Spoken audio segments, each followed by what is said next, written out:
World standard से यहाँ पे इंजीनियर भवन में मनाया गया, क्या सर उद्देश्य क्या है? विश्व भर में मानक और गुणवत्ता के बारे में लोगों में जागरूकता बढ़ाने के लिए विश्व मानक दिवस मनाया जाता है। तो 1970 से ये विश्व मानक दिवस दुनिया भर में मनाया जा रहा है।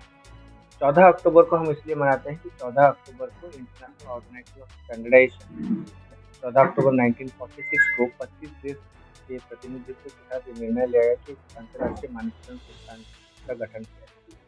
तो उस दिवस को हम लोग विश्व मानव दिवस के रूप में मनाते हैं और वो 25 देशों में तब भारत भी शामिल था।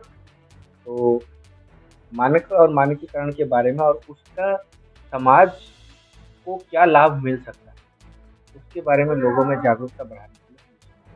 सर आपने अभी HUID के बारे में बात किया, तो हमारे दर्शकों को क्या बताना चाहेंगे?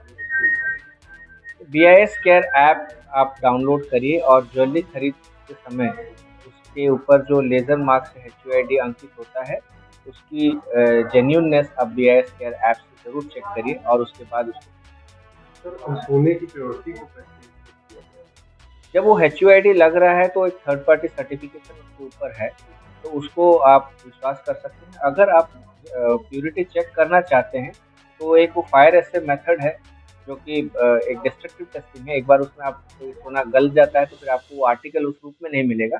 लेकिन कभी आपको कोई संदेह हो तो जो हमारे BIS recognised assaying and hallmarking centres हैं, लखनऊ में करीब 13 हैं, तो वहाँ पे जाकर के आप 200 रुपये कुछ ऐसा नॉमिनल फीस होता है, वो फीस देके आप अपना आर्टिकल का फीस सर स्टैंडर्ड्स अगर देखा जाए तो किन प्रोडक्ट्स के स्टैंडर्ड्स? भारतीय मानक जो हैं करीब 22,000 बने हुए हैं और उसमें से लगभग 15,000 जो हैं हमारे प्रोडक्ट्स के स्टैंडर्ड है। उसके अतिरिक्त कई स्टैंडर्ड ऐसे होते हैं जो टर्मिनोलॉजी स्टैंडर्ड होते हैं, टेस्ट मेथड के स्टैंडर्ड होते हैं, कोड ऑफ प्रैक्टिस स्टैंडर्ड होते हैं।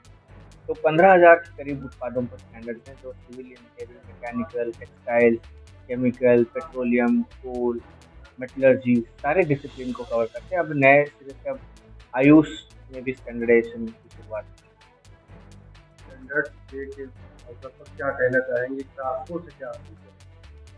देखिए, मैं बात करूंगा इंस्टीट्यूशन BIS की तरफ से।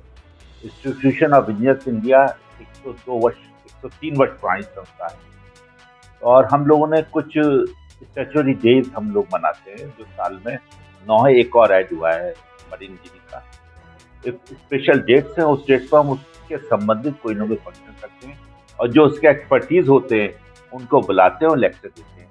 ये जो आज का वर्ल्ड स्टैंडर्ड डे है, ये हमारे स्टैट्यूटरी डेज में है। इंडिया के 125 सेंटर में आज ये मनाया जा रहा है इंस्टीट्यूशन में। उस पर कोई ना कोई एक्सपर्ट कहीं आते हैं और उसके ऊपर अपना जो है एक्सपर्टीज अपनी कमेंट्स या अपना लेक्चर देते हैं। World standard day no doubt कि ये पूरी दुनिया में आज मनाया जा रहा है और मेन मकसद यह है कि हमारा संपर्क जो दुनिया के और देशों में स्टैंडर्ड है उसके हम उसके संपर्क में रहें। जैसा कि मुझे बताया गया कि करीब 7,000 क्लब्स हैं BIS के और उससे 2 लाख स्टूडेंट्स इससे फ़ायदा उठा रहे हैं और नियर फ्यूचर में 20,000 होने जा रहे हैं। कल भी काफ़ी बड़ा फंक्शन दिल्ली में हुआ है जो कॉमर्स मिनिस्टर पीयूष गोयल था, उन्होंने काफ़ी कुछ बताया है। और जो हम अमृत महोत्सव मना रहे हैं उसमें हमारे प्राइम मिनिस्टर नरेंद्र मोदी साहब ने भी इस पर बहुत जोर दिया है कि आज की पब्लिक जनता बहुत जागरूक हो गई है स्टैंडर्ड्स के बारे में, क्वालिटी के बारे में, चाहे वो फूड हो, चाहे वो एग्रीकल्चर हो, चाहे आप जो शर्ट पहनने हैं उसका स्टैंडर्ड हो, चाहे स्पेक्स भी लेने जाते हैं आप सोचते हैं कौन सा ग्लास लगा रहे हैं, किस कैटेगरी का है। ऐसी डिफरेंट कैटेगरीज हैं जिसके स्टैंडर्ड्स गवर्नमेंट की तरफ से नियत किए गए, तो उसकी वजह से नो डाउट क्वालिटी में इम्प्रूवमेंट हो रहा है और हम लोग को एक अपने हिसाब से एक स्टैंडर्ड ही ले रहे हैं। देखिए, मानक हमारे इम्प्लीमेंटेशन में खामियां है, जो सिस्टम है उसमें नहीं है। आप इम्प्लीमेंट कैसे करते हैं? ट्रैफिक रूल्स है, आपको मालूम है रेड लाइट पर रुकना है, लेकिन आपने देखा कांस्टेबल नहीं, आप उसको क्रॉस कर जाते हैं, तो आप इम्प्लीमेंट गलत कर रहे हैं। सिस्टम में कोई कमी नहीं है और ये तो ह्यूमन नेचर है, मौका देख का फायदा उठाता है। जहाँ भी रहेंगे, जहाँ भी होता है, कोई सा भी होगा उसका फायदा उठाएगा।